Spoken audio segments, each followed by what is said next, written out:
This week on the IoT Podcast. So we have a technology that makes it really easy to take large volumes of data and analyze them for business value. And one of the secret sauces of our technology is not only can we take these large volumes of data, but actually we can analyze them in time and help to gain insight from that behavior over time. Turns out that's super useful for IoT use cases because it has many of the same characteristics of that core use case. Large data volumes, predicting how things are going to behave or looking at patterns of behavior over time, sub-second response time, and the kind of scale and price performance that our technology brought. Everything these days is becoming virtualized. The hardware is only one component. It's what you can do with the data that is incredibly valuable. When you scale this up to, your Indy cars or your F1s, it really does make a massive difference, of course. So it'd be great to dig into KX's involvement in automotive. One of the most public companies we have in that space is Alpine, the French racing company. Yeah. Their use case has effectively two components to it. Wind tunnel simulation, meaning the goal there is to take the cars with their data, put them in the wind tunnel, simulate performance, and then effectively build a basis of data by which they can build a model of vehicle performance. And so you run a batch simulation, you get a bunch of data, you can offline batch process that data, and like I said, you can figure out these predictive characteristics for it. So think of this as that's simulation time. That's race prep time. Then what they do is during race time, as the vehicle is going around doing laps, they're taking the live telemetry data off the vehicle. They're taking the predictive model that came from the batch simulation, and they're making the call on, should I do pit stops? What's the likelihood of part failure? Like how long do I have to go before the tires give out? And they're using that to inform strategies. And then what they do, there's a third component, is they keep the history then of how they did on race day, and that becomes now historical data, and they use that to further tweak for future races. So without meaning to go into the secret sauce, of course, but how does this all work then? So we spoke about some cool use cases, as you say, but how is it all possible? Well, welcome back to the IoT Podcast. I'm your host, Tom White. Every week, we are joined by the biggest names in IoT to unravel the trends, misconceptions, and predictions for the Internet of Things. Before we get into today's episode, don't forget to subscribe on whichever platform you're watching or listening on, and turn on that notification bell so you're never out of the loop. In this episode, I'm joined by Michael Gilfix, Chief Product and Engineering Officer at KX. We'll be diving into the secrets behind lightning-fast data analytics in IoT and covering some mind-blowing use cases. Ever wondered why racing car manufacturers are turning to KX to supercharge their performance? Well, you'll find out here today. This is one not to be missed. Welcome to the IoT Podcast, Michael. all right. Well, thank you so much for having me. Super excited. I'm super excited as well because often we have people coming onto the podcast who are talking about the physical sensors in IoT, either from a smart metering context or industrial, so on and so forth. But today we're going to get into data analytics and, more importantly, the speed of analyzing that data. So rather than me trying to attempt to explain it in my rather layman tone, I'll ask you to do it, Michael. So as always, could you start by saying who you are and what company you represent, please? All right. So I'm Michael Gilfix. I'm the Chief Product and Engineering Officer for a company called KX. And a little bit of what we do, as you pointed out, we're on the analytics side. So we have a technology that makes it really easy to take large volumes of data and analyze them for business value. And one of the secret sauces of our technology is not only can we take these large volumes of data, but actually we can analyze them in time and help to gain insight from that behavior over time. Turns out that's super useful for IoT use cases.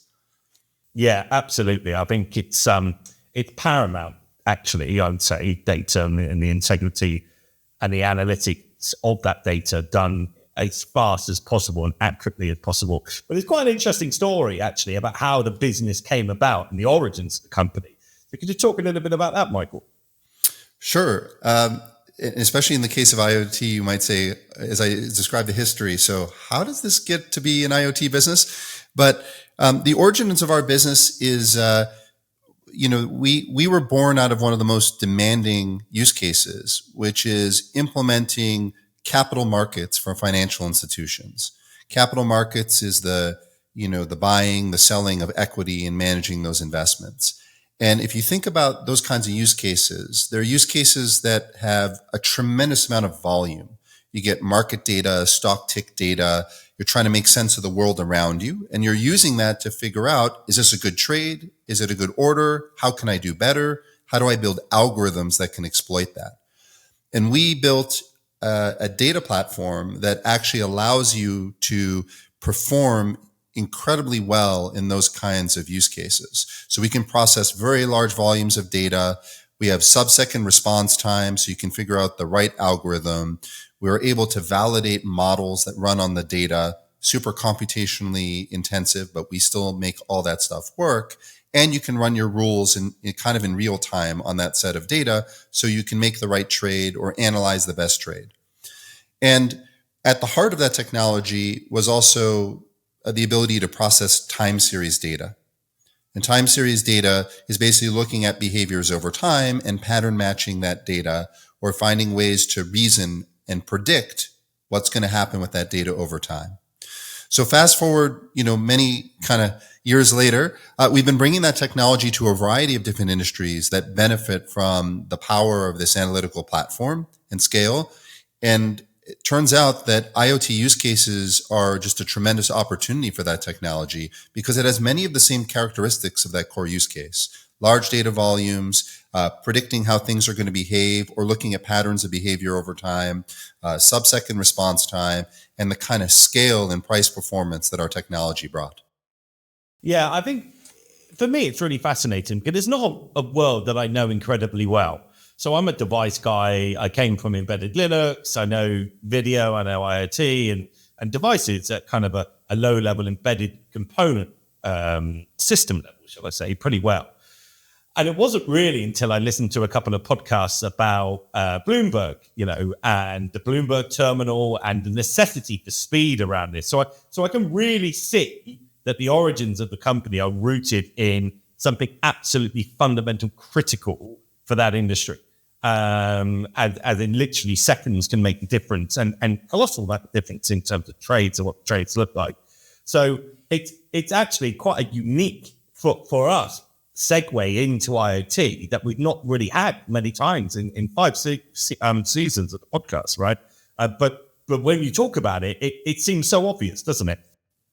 Well, since you're a background a hardware person, and it sounds like a lot of listeners are, everything these days is becoming virtualized. The hardware is only one component. It's what you can do with the data that is incredibly valuable. So just to give a simple consumer example, and this is one from my own personal life. So I'm going to hold up. See, I got to get some credit, by the way, for advertising this. This is a Whoop. If you've ever heard of a Whoop, do you know what that is? Got one here. Oh, you got one too. Okay, great. So you know exactly what I'm talking about. So for the listeners, a Whoop is a device that monitors your bio data effectively, and it helps you to track things like sleep, strain from workouts, general performance. So I use it for my athletic pursuits. But for those of you that actually own the device, one of the things you'd realize very quickly is that the hardware is actually like a really, really small portion of the device experience. It's actually recording this data. It's uploading it to the cloud for analytics. The application is helping you understand baseline performance. They look at trends, like they survey you to say, what characteristics behavior did you have? And then they correlate that with your sleep performance.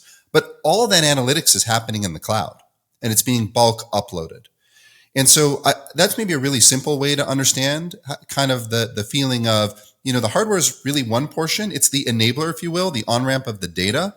But all of the power came from funneling that data into a platform that could make sense of it and then turn it into an application that someone could use. I think in the case of KX, we're looking at a level of scale probably that well exceeds, Whoop in our applications. But the real power, again, is taking that raw data and turning it into the kinds of analytics that open up just tremendous business possibilities with that data. Yeah, that's a great analogy. I'm addicted to mine.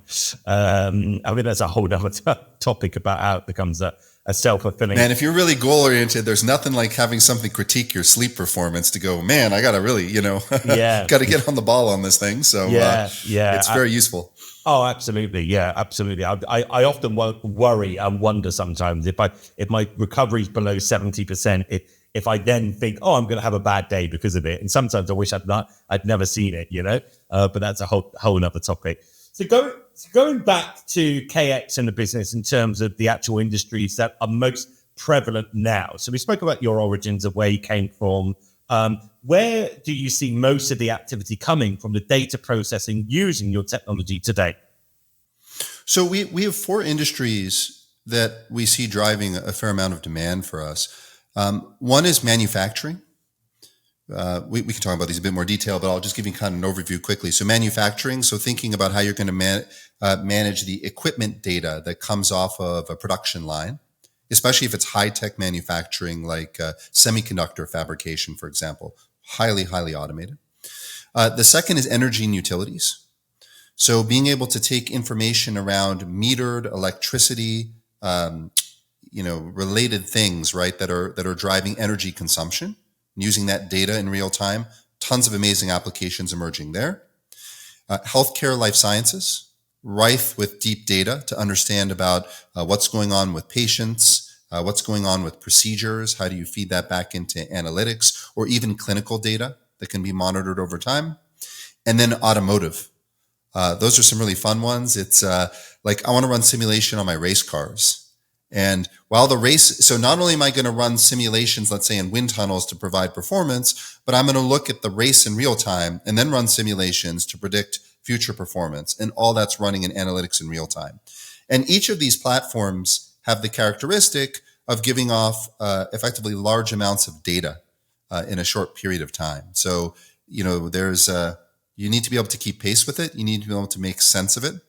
I think when you dig into each of the use cases, there's some unique requirements as well on how you handle data and be smart about its processing. Yeah. So before we get into the individual industries in a bit more depth, is it primarily industries? So to take automotive, for instance, race cars, telematics, is it primarily where data, if the decisions need to be made quickly? Is that primarily where people are using and harnessing KX's technology above and beyond other solutions that they might have out in the open market? That's certainly one of the drivers, but it isn't the only driver. One of the things that we're really good at doing with our technology is a form of simulation. It's when you run in parallel lots of different scenarios to pick the optimal one. That's not a true real-time thing, but obviously you want your simulation to end in a reasonable amount of time, but you're running a large set of scenarios simultaneously. Our system's really good at parallelizing that so that we can figure out an optimal scenario. But I would think the 2 top ones are sort of either you're either monitoring, actually let's do 3, sorry. You're either monitoring, making sure that everything's functioning, or you're running a form of real-time analytic, or you're running a set of simulation to figure out, let's say, optimal scenarios with key devices. I would put under monitoring, by the way, predictive maintenance, for example, for machinery is under monitoring as well. So if you think about when's equipment going to fail, that one's kind of obvious. But if you're in, say, high-tech manufacturing and you're working on a fab production line, you obviously want to make sure that the process is going to succeed, and downtime is extremely costly, right, for those kinds of highly automated production lines. And so your goal is to detect issues in the production line and try to resolve it as quickly as possible. Yeah, no, absolutely. I think that's really interesting how it's, it's not just a driver around speed, which, could be forgiven for thinking about sometimes, right? Going into a bit of a deep dive into energy and utilities then. So can you talk to me about the real-time meter monitoring? And also we spoke about this in our discovery call around the gamification, which I thought was really interesting, actually. Yeah. So Let me give you kind of an example. We have a use case where literally our technology is monitoring all of the meter consumption for an entire country. And the meters report back somewhere between 5 minutes to an hour per meter. But there's, literally millions of data points, right, that are being reported back simultaneously that need to be aggregated. And one of the things about meter monitoring is that the order of the messages back really matter, because otherwise you could draw the wrong conclusion around consumption trends. And consumption trends are typically what drives a grid. Like, how do you value, if you think about, like, a lot of grids have things like surge pricing, right? Depending on the consumption, the pricing sort of scales depending on the utilization of the grid. Likewise, you want to use that to forecast demand. And so that's a running average, if you will, right, from taking the grid. And so it's really important that the data be ordered correctly in order for the forecasting to work. And it turns out when you have a ton of these different meters running, messages get lost, they come in out of order, right? And you imagine that at a massive scale, the analytics platform has to make sense of all this data. But once you get the data, there's some really cool stuff you can do. So one of the things that you can start to do is plan your energy consumptions around peak periods. So, look, Tesla is trying to build a business model around this, right? You get the advertisement that says, hey, would you like to sell your data back to the grid? Or would you like to store it during off hours where it's cheaper and then use it in peak hours? And so you can be more energy efficient and green if you were just smarter and had better transparency into your data. One of the things I like, we were talking a bit about gamification. So I live in Austin, Texas. For those of you that don't know, Austin is really, really, really hot in the middle of the summer. And especially as, temperatures have kind of gone up, I think Austin has gotten more prolonged days in extreme heat. I have to remember my Celsius conversion. So for those of you that know, Fahrenheit, we have over 100-degree days during the summer for an extended period of time. What is that? Is it like 40 Celsius? 42, I think. 42? Okay, yeah. Let's call that the good enough conversion. It's hot. Needless to say, it's pretty hot. We have really good air conditioning technology in Austin, Texas. But when it gets really hot like that, the energy demands on the grid go up substantially, right? And there's a lot of tension. So one of the things they implemented locally, once you get real-time visibility into this consumption, one of the things they implemented locally is they would pitch you against your nearest neighbors. So I would get an email that's saying, here's how you performed versus the top 100 houses in your local neighborhood in a bid to encourage me to be more energy efficient, and would rank me based on that week, let's say, or that day. Here's how you did versus your neighbors. And that's a great way to incent homeowners to be more energy efficient, because you might look at that and say, first of all, my bill became astronomical during the summer because of surge pricing. And for those that live in Texas, they may know that, by the way, Texas implements some things where the surge pricing can get pretty ridiculous past a clip level. So not only do you get this expensive bill, but you're dangled this great carrot of, and it doesn't have to be that way. If only I found ways to make the thing more efficient. And that's a pretty interesting way to use data.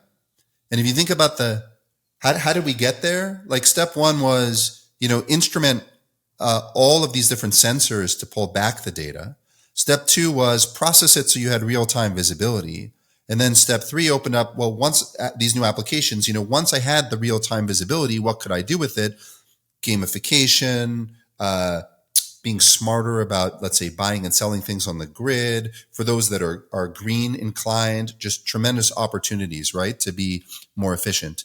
And the average homeowner has no idea, because how would they know what the basis of comparison is?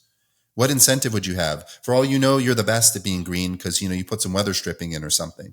But once you see how it compares to your peers, okay, well, now you have a basis of comparison. You're a little more motivated. Yeah. Oh, absolutely. I think, the gamification really does help, because naturally people are competitive, and naturally people want to do the right thing. So it serves two purposes by doing that. But I think it also works on scale. I mean, the start of that, you said that I think, correct me if I'm wrong, but you received the data from a whole country's worth of smart meters as well, which is... Yeah, in that particular case, it's a European country where we're actually running analytics in real time on the entire meter infrastructure. I mean, that is absolutely colossal. And what a coup to be able to say that as well, right? It's it's one of the Scandinavian countries. I think that's as far as I'm allowed to go in advertising it, right. but it gives you a size of the scale. I don't know who it is. But for me, that's someone who builds products. That's a pretty exciting thing, because how often you get to talk about your product effectively powering an entire country? I mean, not everybody gets to say that, but think about that as that's a truly scalable IoT use case. I mean, I think in the IoT market, it's been talked about smarter cities and stuff like that for a long time. This is actually in practice with regards to providing energy consumption and visibility. Yeah. Oh, absolutely. No, it's fantastic. Fantastic. So moving back to the automotive use case that you mentioned as well then, Michael. So we spoke about racing cars, the wind tunnel simulation, etc. So one of the things that I know from racing cars, as I mentioned, the telematics, the need for low latency and for understanding things in incredible detail. Because when you scale this up to, your Indy cars or your F1s, it really does make a massive difference, of course. So it'd be great to dig into KX's involvement in automotive. Yeah, so one of the most public companies we have in that space is Alpine, the French racing company. Yeah. And their use case has effectively two components to it. The first is wind tunnel simulation, meaning the goal there is to take the cars with their data, put them in the wind tunnel, simulate performance, and then effectively build a basis of data by which they can build a model of vehicle performance. And so you run a batch simulation, you get a bunch of data, you can offline batch process that data. And like I said, you can figure out these predictive characteristics for it. So think of this as that's simulation time. That's race prep time. Then what they do is during race time, as the vehicle is going around doing laps, they're taking the live telemetry data off the vehicle.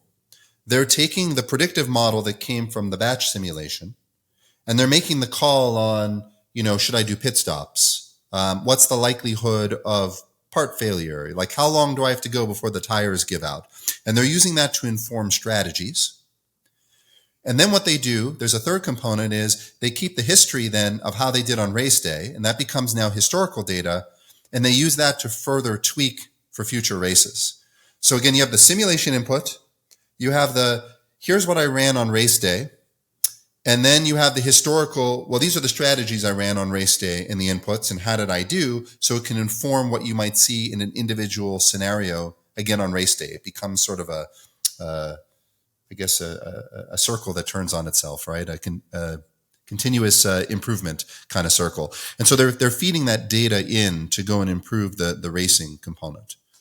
So that might give you a sense of sort of how the sensor data comes, because again, you have that batch kind of input from the simulation, but then you have tons of telemetry data that's getting pumped off those vehicles while they're in the race itself. And that's where real time really matters, because you want to make sure that you're calculating car performance and you're coming up with the best racing strategy based on the data of the car. Yeah. I mean, it's absolutely critical. And again, working with someone like Alpine, you probably learn a lot about how to perfect the software and how to perfect how it works in that environment as well, right? And what is really important and what isn't, because it's being done, at a competitive enterprise, world-class level, right? Yeah, and I think what's critical for those kinds of things, a lot of the data that comes in from those sensors is a form of signal processing. Like you're looking for patterns in the signal over time, because, brake temperature, measures of wear, handling, you're looking at the behavior of those components over time, and you're looking in patterns in the signal effectively to figure out when do you act. Not just predictive, but also looking for patterns on equipment, failure and those kinds of things. So you need to be able to do a fair amount of time series processing on that data, because the performance over time matters as much as it takes for predictive performance. And then those things need to be computed in real time, right? Whatever the model is that you use, the rules, you're running some pretty intensive time-based calculations when you go and do that. Yeah. I can imagine. Yeah, crikey. Yeah, it's really quite awe-inspiring. I think that the sheer scale and size of teams' budget like Alpine to invest in these things. And the differences can be made actually from harvesting the data, as we say. The other use case we spoke about was the manufacturing side. Now, this was really interesting for me because traditionally speaking, we have a lot of people talking about digital twins on the podcast. And, digital twins are great because it's really easy to replicate something without the costs of being able to do it in real life first, and to look at stressors or issues that can be contained in a virtual environment. But what I really liked about KX's solution is around that real-time sensor around failures and so on. It would be great to dig into that as well. So I mentioned earlier that, we've been doing some work with some semiconductor manufacturing. And let me give you an idea of like the two requirements that come out of working on those kinds of use cases. So the first is the sheer volume. So I thought I knew what scale was until I looked at some of those things, but we right now have tested for production line upwards of 4 to 4.5 million sensors per second that gets thrown off these things that need to be processed. So that's some pretty intensive data volume that's being transmitted, and like a large number of data points that have to be handled. And then maybe the second thing is you have to have technology that's extremely highly available, because for a production lines don't go down the way that regular software maintenance windows are. You're not taking them down for a couple hours, right? Even if you think about things like cloud uptimes might have 4 nines, but that's still a couple hours, a year. They might take 2 years to get to a 15-minute upgrade window. So the availability has to really be massive. And because it's, the cost of taking down that production line is very intense. So those are some pretty harsh characteristics that have to balance the data that comes out of that kind of an application. Just again, the sheer volume of it, the speed, the high availability. And all of that is basically used to drive automation, monitoring. It's a key part of modern manufacturing being substantially more efficient, right? Especially high-tech manufacturing, where it's not like people are minting chips, right? Those things are pretty automated. They're highly small. They need to be done, so they're going to be done in batch. Very sensitive processes. Those kinds of things require. They basically have a high cost if you get it wrong. So those are some pretty cool use cases. I mean, that puts into perspective, I think, scale. What does it really mean to do a scalable IoT use case? Yeah, I think scale is a subjective term. And when someone talks about 4.5 million sensors a second and so on, I mean, that really does separate, scale from scale, right? So without meaning to go into the secret sauce, of course, but how does this all work then? So we spoke about some cool use cases, as you say, but how is it all possible? Well, one of the things that our engine is really good at doing is parallelizing data processing. And that's really the only way that you can scale this kind of technology. Is you have to be able to take the incoming data and partition it out to a whole variety of different computers that can process that pipeline of data in real time, and then achieve eventual consistency. Eventual consistency means, I hand it out to these different places, it gets processed, and then it gets combined into a meaningful way for analytics. And that thing, when it gets combined, has to make sense. Those are eventual consistency systems. By the way, that's different than, say, traditional databases like transactional databases. A transactional database, most people use that in things like banking. Like, you got to make sure that if I said that I paid you and something failed, then I don't pay you twice, right? I got to make sure the data. That's not an eventual consistency system. That's I'm right above all else.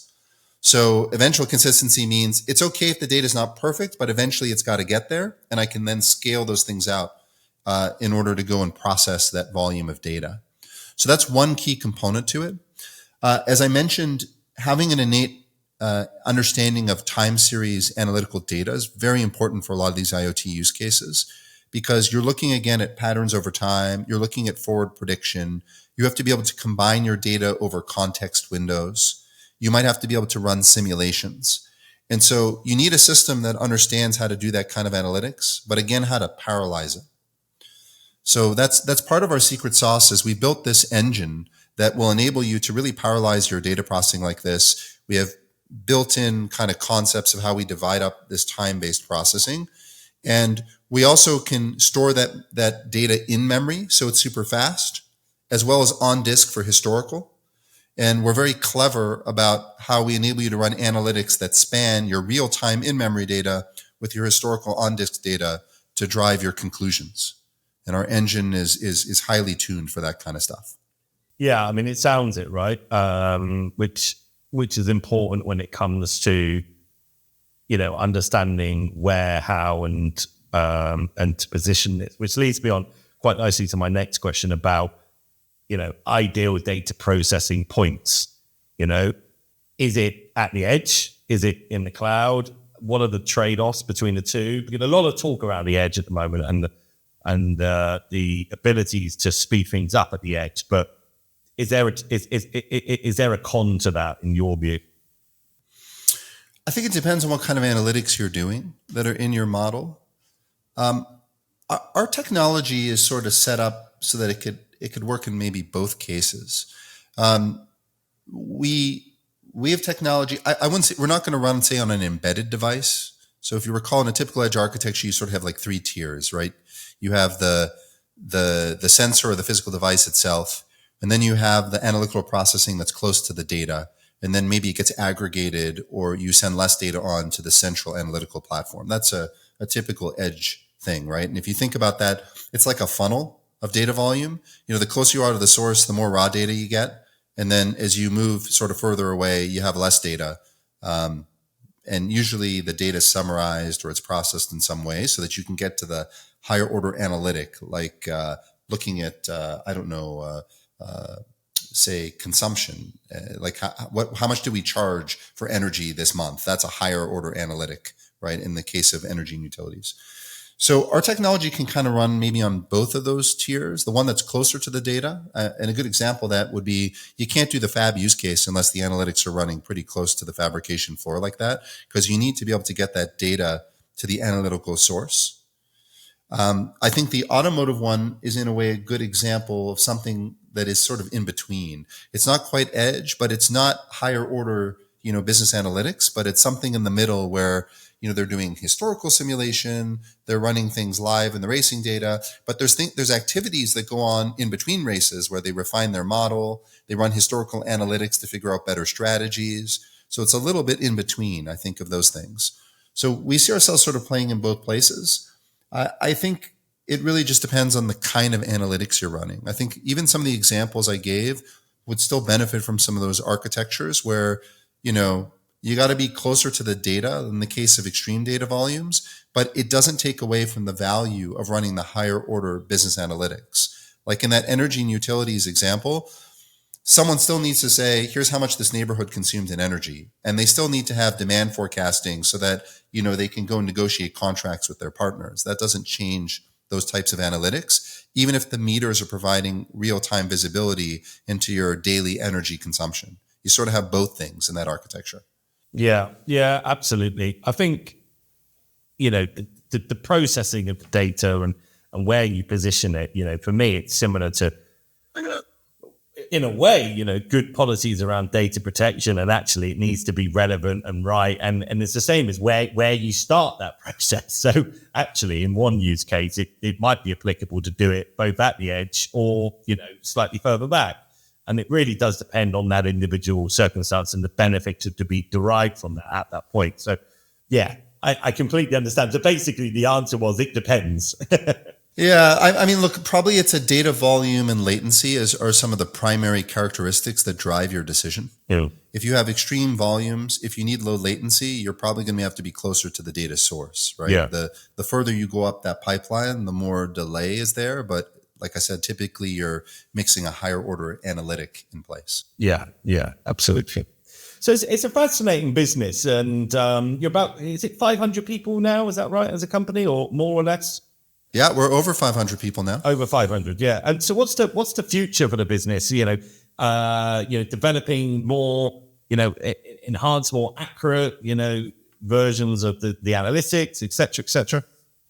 Well, a few things. One is we want to make it easier for organizations, for people of all types in an organization to harness the power of the analytics themselves. And so we've been sort of on a mission to unlock different developer tooling, which opens up, for example, data science folks as an audience. So just to contrast it, historically you'd need sort of a developer who would sit there and write some code to write the analytics, but we see that as not being kind of the way we want. We want the data science crowd to do it. We want the power users to do it. We're even working, for example, on a Copilot plugin that will allow you to natural language go and query your data so that, an end user can ask questions. And so that's sort of the pursuit of democratization, if you will, meaning how do we enable more people in the organization to make sense of that data? I think that's really exciting because if you can, once you have the data there, the more people you can empower to make sense of the data, the more applications it opens up and, just this fortuitous cycle, right, of driving additional requirements. I think the second thing is, the goal, I think, of every enterprise is to harvest the entirety of their data set. And a lot of data is basically untapped in organizations.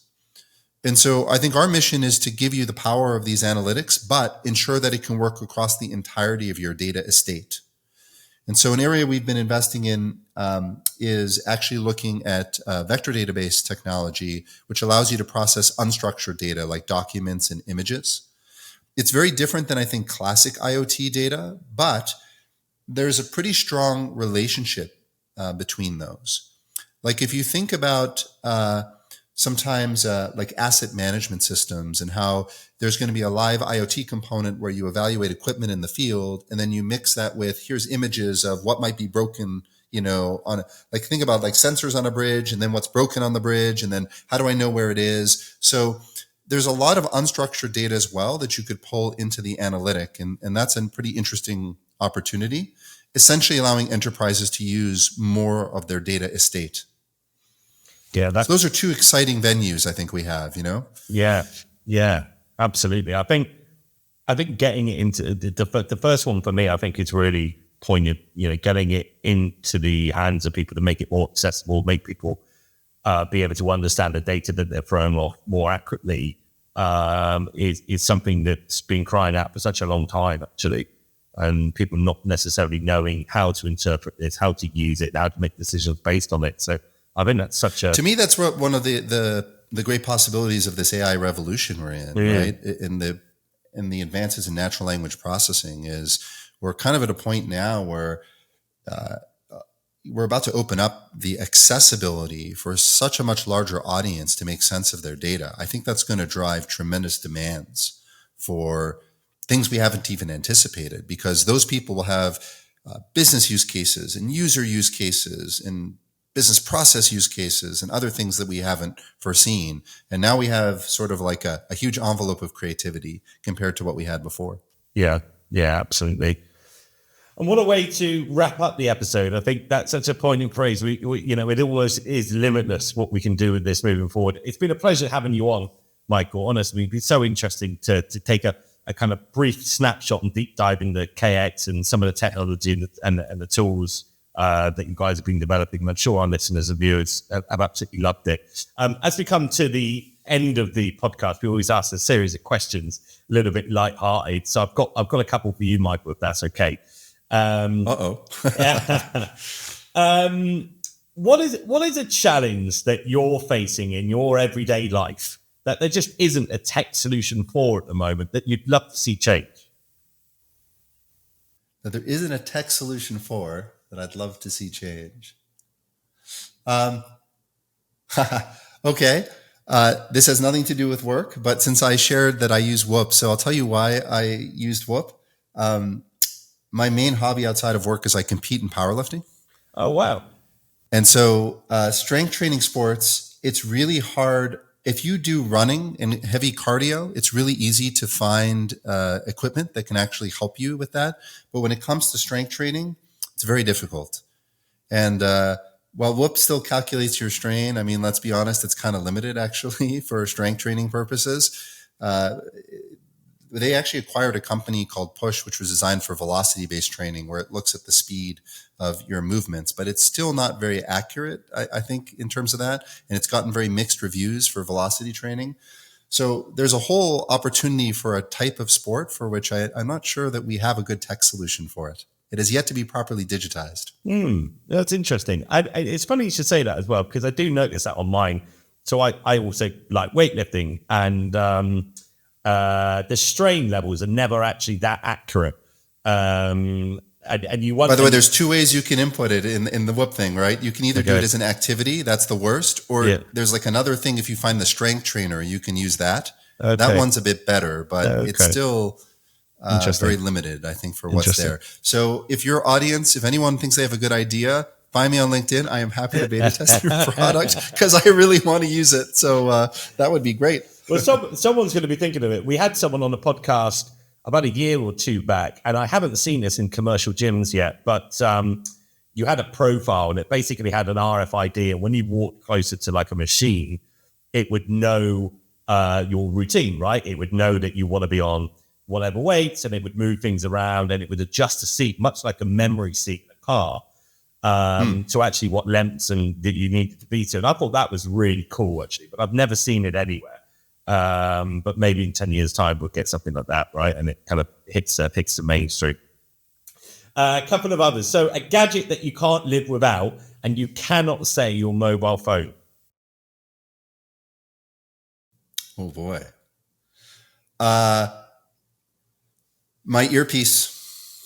I was going to say that earpiece has been in, and it was in on our discovery call, right? Yeah, I use that all day versus the built-in speakers that are in my laptop. And I'm someone who travels pretty frequently for business. And so I've trained myself now that I just work off my laptop with my earpiece so that my work environment is always the same, regardless of my physical location. Okay. Which is very like a lot of people have monitors and stuff like that.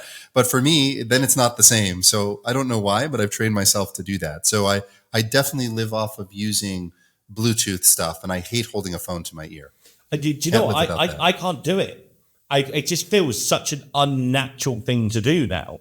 And I actually get arm ache as well. I'm like, oh, this is just, ridiculous. I don't have the arm endurance anymore to hold the phone up. I've lost my. It's bizarre. Could you imagine, 20 years ago, we used to have long phone conversations holding the phone, right? When even loudspeaker wasn't a thing. It's just like, how did we even do that? We had very overly developed forearms and biceps back then. Well, you did, being a powerlifter, of course. And actually, I think I'm probably going to know the answer to the last question, but the last question is something that you're passionate about outside of work. Oh, well, yes, I already claimed my singular one, I think. So. Yeah, excellent. You've been doing it a long time? I started competing about 4 or 5 years ago, actually. Nice. I think when I hired a coach. So, nice. I've been competing at a national level. Nice. And even though I'm getting older, I'm still getting better. So it'll be exciting to see what happens this year. Nice. But it's a lot of work. A lot of eating is required. A lot of resting and training. So it's the thing I do, I think, outside of work. Oh, you got to mix up your techish stuff and sitting sedentary with something physical. Do you know what? You absolutely have to, right? I've just started in the last couple of weeks doing mobility work every morning because I kept having to go to the physio. And I basically said, as nice as it is coming in and seeing you, I want to stop coming in here. And he said, do you do much stretching? Do you do much mobility? And I was like, no, not really anything. And that since I've started doing that, I've actually found myself feeling a lot less aches, pains, being able to move things around. So I completely get it. To me, this is a great tech problem, right? I mean, we just don't have great technology to aid with these things, and you have to go and see someone physically for it. I think the more you could self-service at home, I think increasingly, the popularity of fitness has grown. There's a tremendous opportunity in the fitness industry, I think, and it's almost untapped because I think the quality of the data that we have today is relatively low. Yeah, but there's something there. Again, if you're listening and you've got some ideas, connect with me or Michael on LinkedIn. I'm happy to be your design partner, your beta customer zero. Yeah. So, and if it's really good, I might throw some money into it as well. So there we are. That's right. Great. Michael, thank you so much for coming on to the IoT Podcast. It's been a blast. Thanks for having me. Pleasure.